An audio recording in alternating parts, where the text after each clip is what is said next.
All right, kids, Grandpappy Ayano, I gotta sit down with you. We have something serious to discuss with our engine. Even though what I am doing is revolutionary, it is highly unsafe, so we are gonna go over the safety measures on this.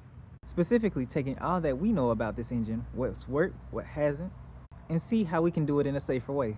So let's get into it. First things first, the cavitation pump. It worked for electrolysis. That's where my first prototype worked for.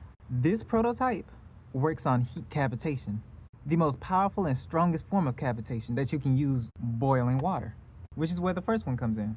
Even though this works electrically speaking, this is ultimately leaning more on the heat side of the pump than the electrical side of the pump, which means if we want to make this safer, leverage it.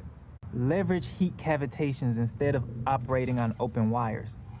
Same thing, but you'll be at less risk of, offing yourself.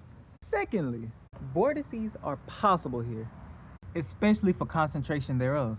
Meaning, depending on where we place that load, entirely depends on where those vortices form. More mass on the centrifugal side, more movement for your load. And that's number two. Number three, even though we have high power for electrolysis, we don't need high power for electrolysis.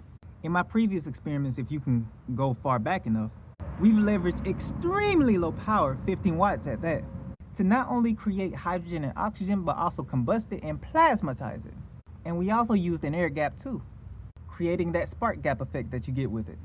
Which leads me to number four, and the most important part for this. You do not have to store up hydrogen and oxygen when you can leverage steam. You do not have to store up hydrogen and oxygen when you can leverage steam. One more time for the ones in the back. You do not have to leverage hydrogen and oxygen and store it inside of tanks when you can utilize steam for the same exact thing. And the only reason it doesn't work, or at least the reason why people haven't really been using it, is because they're operating on extremely low voltages. Create a high enough voltage for dielectric breakdown. Create a conductive path in ambient air. That way, any steam molecules that are in the way, they break into two, hydrogen, oxygen, and also either plasmatize or combust, depending on your use case. And so yeah, we've been risking it for so long, and we've also proven how this pump actually works. Yeah.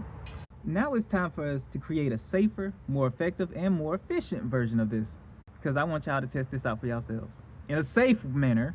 Again, for YouTube and TikTok, don't try this at home. And yeah, stay peaceful, stay blessed, and know that you are loved. I say peace out of the